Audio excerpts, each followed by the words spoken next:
Olá, bom dia. Meu nome é professor Bernardo Barbosa. Eu vou trabalhar com vocês aqui no projeto Quero Ser Delta, matéria Direito Constitucional. Nós estamos nos conhecendo hoje, então é bom falar um pouco sobre mim, já que vamos estar juntos aí durante muito tempo estudando essa matéria. Eu sou delegado de Polícia Federal há 11 anos, já leciono Direito Constitucional já há muito tempo, inclusive na graduação, em cursos preparatórios, e vamos trabalhar essa matéria com um enfoque de buscar a sua aprovação para o concurso de delegado. Mas antes da gente entrar na matéria em si, eu queria conversar um pouco com você sobre como a gente vai tratar essa matéria. Vamos estabelecer aqui algumas normas para que o nosso curso possa render. Primeira coisa que eu quero te falar é o seguinte, você já deve estar estudando há um tempo, ou se não, se esse já é o seu primeiro concurso para delegado, você já vem estudando Direito Constitucional há algum tempo, mas eu vou repetir para você uma frase que um professor em 1997, quando eu fiz cursinho preparatório pela primeira vez, eu era oficial da Marinha, fiquei na Marinha no Corpo de Fuzileiros Navais por 17 anos, e ele entrou na sala e falou uma coisa que me marcou e eu quero passar isso para você que está do outro lado me assistindo. Ele falou o seguinte, se você quiser aprender alguma coisa, a primeira medida que você tem que tomar é volte a ser criança. Aí quando eu vi isso eu falei assim, voltar a ser criança? Na sala de aula, que a gente vai ter que fazer aquelas brincadeiras de criança de novo aqui, volte a ser criança. E aí ele explicou. Por quê? A criança, ela quer absorver todo o conhecimento, ela é curiosa, ela busca cada vez mais entender o que está acontecendo, entender o mundo ao redor dela. Por que eu digo isso para você? Se você for estudar não só a minha matéria de Direito Constitucional, mas qualquer outra matéria que você esteja estudando para se preparar para o seu concurso, sem essa atitude de curiosidade, você vai reter muito pouco conhecimento. Então, mesmo que você já tenha um conhecimento pré-técnico de direito constitucional, vamos assumir aqui nessas aulas e nas outras essa postura de criança, de procurar aprender, procurar absorver o máximo que o professor está passando aqui, o máximo de conhecimento, para que você possa fixar isso aí e ter um bom rendimento no seu concurso, nos seus estudos e, por conseguinte, na prova. Outra coisa que eu queria deixar aqui com você, o seu foco determina a sua realidade. Então, se você se dispôs a fazer esse curso preparatório, você tem um objetivo de vida que é passar no concurso de delegado, mantenha esse foco, mantenha essa garra, para que você consiga ser exitoso no seu objetivo. Tá ok? Então, com esse foco, com essa garra e com essa percepção de criança, é que nós vamos começar agora a nossa matéria. Tá ok? Então, vamos aqui, vamos começar fazendo uma exposição sobre o direito. A gente vai falar de direito constitucional, é importante a gente fazer essa introdução. O direito, nós sabemos então, está aí na sua tela, ele é uno, é indivisível, na verdade é um grande sistema de ordenação normativa de condutas, né? Isso é o direito. Mas por que se divide então, Bernardo, o direito em diversos ramos? Isso é uma conveniência acadêmica de subdivisões. Então vamos ter unidades estruturais e dogmáticas, né?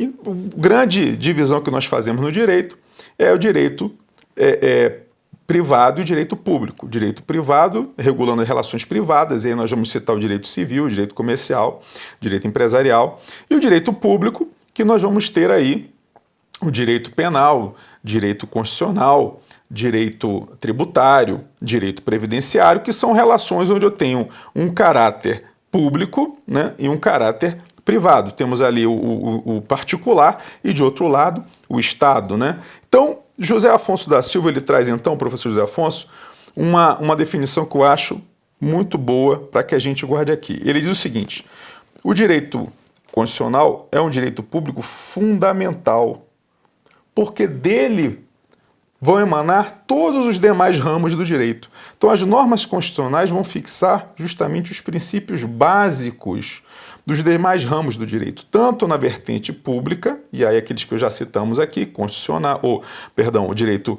tributário, direito previdenciário, quanto o direito privado, e aí temos o direito civil e o direito empresarial. Então, um exemplo que eu posso te dar disso é justamente dessa influência do direito constitucional nos mais diversos ramos do direito, é justamente a constitucionalização do direito civil, né? Isso é um fenômeno que começou depois da Constituição de 88, de uns 10 anos para cá, 15 anos, começou a se falar muito isso, porque antes era uma dicotomia muito grande, né? Público e privado, né? Não se misturam, mas claro que se misturam. Por quê? Porque se o direito civil ele emana do direito constitucional, que é o direito público fundamental, que justamente define as balizas de todos os demais ramos do direito, não tem como o direito civil deixar de ser influenciado pelo direito constitucional. Dá um exemplo para entender melhor, Bernardo. Função social da propriedade. Então, quando você vai na Constituição e você vê a previsão de um IPTU progressivo para aquela propriedade que está lá parada só para especulação, o que é isso? É o direito público fundamental, o direito constitucional, interferindo no direito civil, na propriedade, fazendo com que ela se adeque às normas e aos princípios do direito constitucional. Percebeu isso? Então, por isso que o direito constitucional é dito pelo professor José Afonso como de propriedade, o direito público fundamental, porque dele vão emanar justamente essas balizas que vão regular, estabelecer as bases para todos os demais ramos do direito. Perfeito? Vamos adiante? Então vamos lá. Vamos partir então o conceito de direito constitucional. Também eu trago aqui o conceito clássico do professor José Afonso da Silva, que diz: ramo do direito público que expõe, interpreta e sistematiza os princípios e normas fundamentais do Estado. Então, isso é um conceito clássico de direito constitucional para a gente trabalhar. Ele vai expor, interpretar e sistematizar os princípios e normas fundamentais do Estado. Então, quando nasceu então essa história de direito constitucional? Quando nasceu então o constitucionalismo? Vamos ver aí. A origem do constitucionalismo remonta justamente a duas constituições, a Constituição Americana, perfeito? A Convenção de Filadélfia e a Constituição Francesa. As duas nasceram mais ou menos na mesma época, vamos ver aí a 1787 americana, 1789 e 91 a francesa, por razões diferentes, nós vamos expor daqui a pouquinho para você, né? Mas o que interessa é que ambas chegaram no mesmo lugar, chegaram no mesmo objetivo. Então vamos aqui, vamos entender melhor isso. O que estava acontecendo nos Estados Unidos nessa época? As constituições, tanto a americana quanto a francesa, nasceram na mesma época, mas por razões bem distintas. O que nós assistimos nos Estados Unidos nessa época é a formação da Federação Americana, que, diferentemente da Federação Brasileira, no Brasil é um Estado federado, nós temos na formação dos Estados Unidos da América uma federação exógena. Então eram as colônias, resolveram se juntar e fazer uma Constituição única para regular aquela federação. O fenômeno não tem nada a ver com o que estava acontecendo na França na mesma época. O que estava acontecendo na França na mesma época? Estava acontecendo justamente a revolução contra o absolutismo. Estava havendo a burguesia e os outros estratos sociais estavam se opondo ao absolutismo. O absolutismo, vamos relembrar, foi aquele período em que o poder era absoluto, né? O soberano podia fazer o que ele quisesse. Então, houve justamente esse movimento para estabelecer limites. E o documento que formalizou este limite, criando um novo Estado, que não o Estado absolutista, foi justamente a Constituição Francesa. Então veja que são, por razões diversas, mas as duas principais, as primeiras cartas constitucionais nasceram mais ou menos na mesma época. Perfeito? Então, onde é que a gente pode ver justamente na nossa Constituição, essa ideia que nasceu de que o povo é titular legítimo do poder, no nosso artigo 1º. Olha aí comigo. Todo poder emana do povo que o exerce por meio de seus representantes eleitos ou diretamente. Mas diretamente de qualquer forma, não. Nos termos desta Constituição. Perfeito? Então, a Constituição, nossa Constituição, no artigo 1º, parágrafo único, ela traz justamente a ideia que inspirou a Revolução Francesa.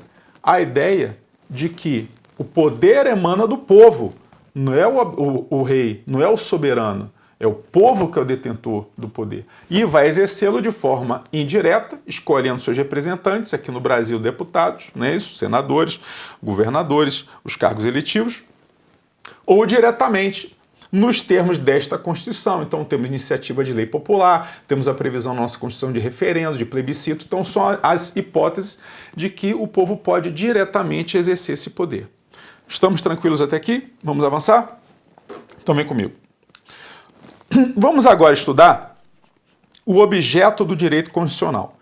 Quando eu falo em objeto do direito constitucional, eu vou me ater ao foco que o direito constitucional vai ter nas suas diversas vertentes. Então, a gente vai subdividir o direito constitucional conforme o foco das suas investigações. Perfeito? O foco das suas investigações. Então, se eu tenho um direito constitucional que está, vamos partir do geral para o particular, fica mais fácil didaticamente. Então, o chamado direito constitucional geral ou comum, ele vai ter como estudo o quê? Princípios, conceitos, as instituições presentes em vários ordenamentos constitucionais.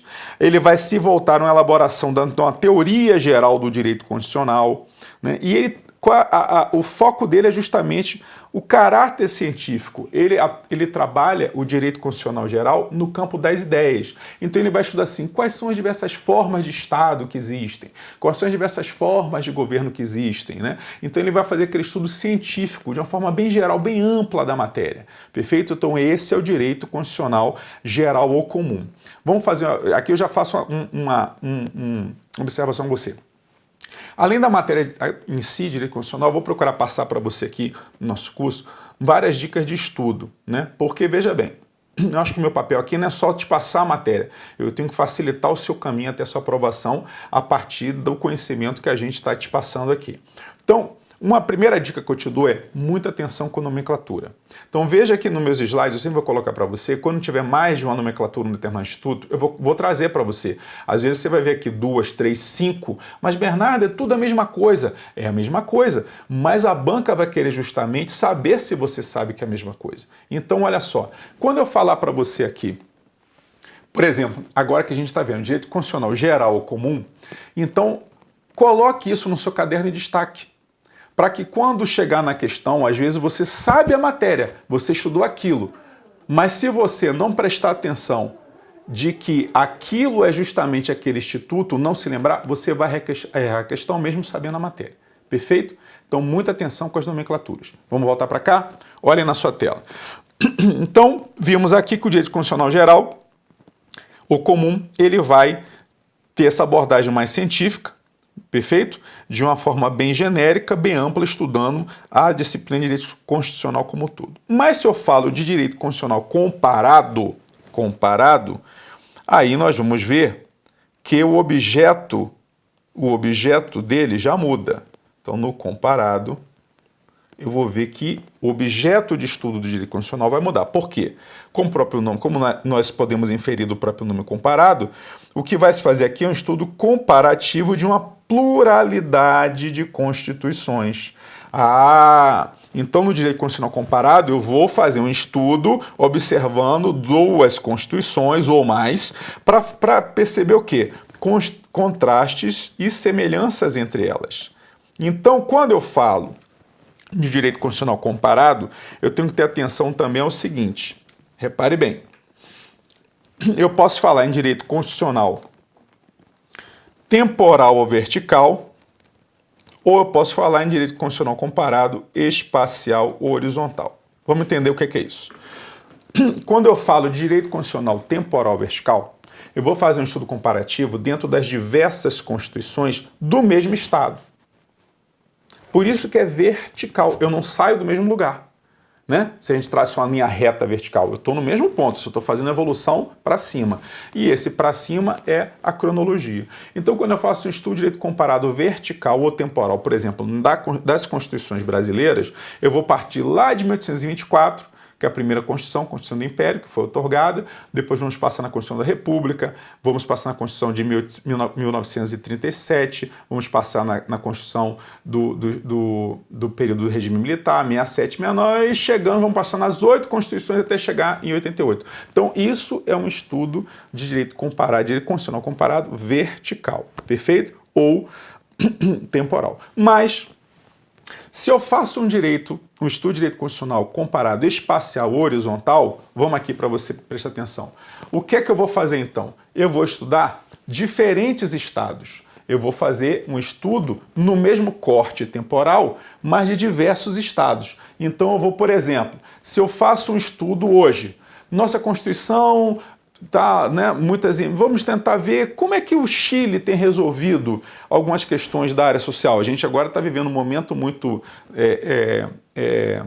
intenso dos debates sobre previdência social. Então vamos ver como é que os outros países tratam isso nas suas constituições, como é que a França trata a sua previdência na sua Constituição, como é que o Chile. Então estou fazendo um estudo de direito constitucional comparado, mas horizontal, espacial. Então, no mesmo período, eu estou comparando diferentes constituições. Ficou claro? Vamos adiante. Qual é o outro ramo de direito constitucional? Vamos aqui para a tela. No direito constitucional especial. Especial, aí olha a dica que eu já tinha te dado. Veja bem, ó. No especial chamado também de, olha aqui, particular, positivo ou interno. Aí esse interno já me dá a dica. O que é isso aqui? Isso aqui o direito constitucional especial, ele vai tratar justamente do estudo da Constituição, por exemplo, brasileira. Vamos estudar então os seus dispositivos, como que está estruturada, né? Como é que é aquela Constituição vigente em determinado estado. Por isso que ela é chamada aqui, ó, de Constituição, vamos aqui comigo, de Constituição, ó, estudo interno. Então ela vai fazer o direito positivo, vai fazer análise, interpretação, sistematização das regras e princípios de uma Constituição específica. Então quando eu faço esse estudo particular de uma determinada Constituição, pode ser a nossa, né? Constituição da República Federativa do Brasil de 88, pode ser, vamos fazer um estudo particular ou especial da Constituição Francesa atual. Vamos fazer um estudo especial particular ou positivo da Constituição chilena, da Constituição uruguaia. Então esse é um estudo do direito constitucional especial ou particular. Agora a dica que eu te dei, ó. Tá vendo quantas nomenclaturas? Então é importante ter atenção a isso, porque senão você sabe o conceito, mas por não saber a nomenclatura, você pode correr risco de requestão e nós não queremos que você requestão. Estamos aqui para que você acerte todas as questões. Ok? Vamos lá? Vamos adiante então. Já vimos então as diversas divisões do direito comparado. Então vamos fazer o seguinte, vamos então sistematizar isso que a gente viu. Para ficar mais fácil, eu quero que você fixe. A minha ideia aqui é que, já assistindo a aula, você tenha plenas condições de seguir adiante fazendo questões. E no final de cada aula minha, você vai ver que nós vamos fazer questões para fixar. Então, eu venho aqui no direito, perfeito? Direito constitucional. Então, ele vai ter a divisão dele conforme o foco ou objeto de estudo. Então, o que é que nós vimos então aqui até agora? Nós vimos que eu tenho um direito constitucional geral, que é aquele teórico, né? É o que trabalha no campo das ideias, é o que estuda o direito constitucional enquanto ciência. Eu tenho o direito constitucional comparado, perfeito? E aqui, importante, eu tenho um corte, eu tenho duas divisões. Eu posso fazer um direito comparado temporal, ou chamado também de vertical. Lembre daquela linha reta que nós conversamos, não é isso? Eu não mudo de espaço, eu vou mudando somente na linha vertical do tempo. Ou eu posso fazer um estudo de direito comparado espacial, também chamado de horizontal. Que isso aqui justamente é fazer a comparação de diversas constituições, né, de estados diferentes, no mesmo corte de tempo. E, por fim, o direito constitucional especial, também chamado de positivo. Positivo a gente já lembra logo da letra, né? Da Constituição. Ou interno. Interno. Perfeito. Então, aqui nós consolidamos tudo que vimos até agora. Tranquilo aí? Vamos adiante? Então, vamos começar a dar mais densidade ao nosso estudo. A gente tem que começar primeiro devagar, estudando como que a coisa se organiza, para depois nós começarmos a colocar mais riqueza nessa feijoada. Então vamos começar agora a falar de fontes do direito material. Olha aí comigo. Fonte material. O que é fonte? Fonte é de onde emana, de onde eu vou tirar, de onde eu bebo, né? Vamos lembrar de fonte d'água, uma fonte d'água, de onde que eu vou beber aquela água. Então, de onde que o direito constitucional vai procurar absorver, né, conteúdo para conseguir se estruturar. Temos as fontes materiais e as fontes formais. Vamos primeiro nas materiais. A fonte material, né, as fontes materiais, melhor dizendo, são tidas como as estruturas de poder subjacentes no momento de todo o processo de elaboração da Constituição. Esse conceito de fonte material está ligado muito a uma ideia trazida por esse pensador aqui, Fernando Lassalle, ou Ferdinand Lassalle, que fala desses fatores reais de poder. Depois que nós falarmos de conceito sociológico da Constituição, a gente vai voltar nisso aqui. Então, o que quer dizer isso? O que quer dizer essas fontes materiais? São essas estruturas, a monarquia, a aristocracia, obviamente, que ele fez um retrato da época dele, né? A grande burguesia, os banqueiros, a classe operária. Então, todas esses fatores reais de poder, todas essas estruturas de poder interagindo, vão criar essa consciência coletiva, uma cultura geral da nação que Lassalle chama de sentimento constitucional, ou vontade da Constituição. Perfeito? Vamos entender melhor isso. Qual é esse conceito de fonte formal? Melhor dizendo, esse conceito de fonte material. Esse conceito quer dizer que a Constituição ela vai ser um reflexo dessa consciência da Constituição, desse sentimento constitucional, fruto da interação dessas estruturas de poder. Então vamos trazer para nosso momento atual para a gente entender isso melhor. Eu tenho uma Constituição que está lá, escrita, de 88. E eu tenho um momento que nós estamos vendo agora, que estão nesse momento de reforma de previdência, reforma trabalhista, essas fontes de poder, essas estruturas de poder, elas estão interagindo para chegar a um texto constitucional. Concorda comigo? Então você tem as forças sindicais, você tem os servidores públicos, você tem os trabalhadores, você tem os empregadores, os empresários, você tem o governo, né, brigando pelas contas públicas. Então, essas interações nos seus diversos estratos vão gerar esse sentimento constitucional, essa vontade de Constituição. Então essa é uma fonte material para a Constituição surgir. Ficou claro? Por outro lado, quando eu vou para a fonte formal, olha o que vai acontecer. Acompanha comigo. As fontes formais, nós vamos ver que elas vão advir de determinados documentos ou costumes. Então, quando eu falo formal, lembre sempre que tem uma forma, né? Uma forma. Quando eu falo sempre material, eu tenho uma matéria, eu tenho um conteúdo. E aqui eu estou preocupado, né? As fontes materiais vão ver a forma. Então, a primeira fonte formal é a própria Constituição.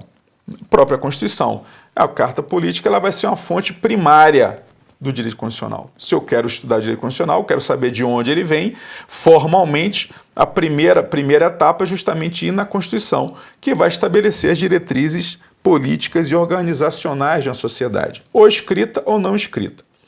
Escrita, um exemplo, caso do Brasil. Não escrita, o exemplo clássico, a Constituição inglesa. Outro exemplo de fonte formal são as leis, escritas ou não, né? Nos países que adotam o Common Law, mais uma vez, exemplo clássico, a Inglaterra, as leis podem inclusive ser não escritas. E os costumes. Então vamos entender isso aqui melhor.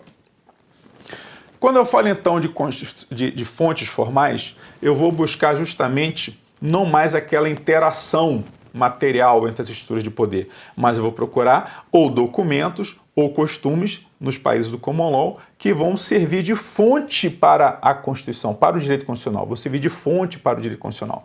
Então, quais são as fontes formais? A clássica, por excelência, a própria Constituição. Nos países de Common Law, não só a Constituição pode ser fonte do direito constitucional, mas também leis. Leis escritas ou até leis que não sejam escritas. E até costumes. Olha que interessante, eu botei para você justamente esse exemplo do primeiro-ministro da Inglaterra. O que aconteceu? Como que surgiu esse cargo de primeiro-ministro? Se eu falar para você que na Inglaterra até hoje esse cargo não está regulado em lei nenhuma, você vai acreditar? Pois é um costume. E como surgiu isso? Determinado monarca inglês, num momento histórico da Inglaterra, ele resolveu não governar. Esse negócio de governar é muito chato, eu vou ter que ficar tomando um bocado de decisão, eu não estou afim disso não. O negócio é ficar aqui no meu castelo, no meu palácio, tem que ficar se reunindo com o ministro, toda semana tinha reuniões ministeriais com os diversos ministros, ele não estava afim disso. Simplesmente falou, não vou, escolho entre vocês aí um para fazer isso. E aí que surgiu a figura do primeiro-ministro ou chefe de gabinete. Um determinado ministro assumiu essa condição de coordenar o trabalho dos outros, né? E a partir daí deu-se início a esse cargo, o cargo de primeiro-ministro na Inglaterra. Então veja, mais uma vez como eu falei para você, este é uma fonte constitucional, porque faz parte da estrutura de poder do Estado, faz parte da organização de como o poder é exercido, perfeito? Cargo de primeiro-ministro, mas que não está em lei nenhuma. Então é uma fonte do que? Costumeira. Isso se consolidou e até hoje existe o cargo de primeiro-ministro da Inglaterra, né, a partir dessa criação do gabinete, do governo de gabinete. Ficou claro? Obviamente que em outras constituições de estados parlamentaristas, isso vai estar disciplinado. Mas eu trouxe para você o exemplo da Inglaterra de como surgiu esse cargo, justamente para você entender como que um costume pode ser fonte do direito constitucional. Ok? Curiosa essa história, né? Então vamos adiante. Vimos as fontes, vamos agora passar para um tema que também é muito cobrado nos diversos concursos e no concurso delegado também, que são os diversos sentidos da Constituição. Então, quando falamos em sentidos da Constituição, primeiro que nós temos que ter em mente é o sentido sociológico. Nós já temos um conhecimento disso aqui com base no que eu falei lá atrás sobre Ferdinand Lassalle e vamos voltar a ele aqui. Então, quando falo de sentido sociológico, eu tenho que ter em mente que a Constituição, de acordo com o sentido sociológico, ela é um fato social e não uma norma. Perfeito? Então, cabe à Constituição escrita tão somente reunir esses valores da sociedade. Do contrário, ela será uma mera folha de papel. Perfeito? Então, o que é que Lassalle diz?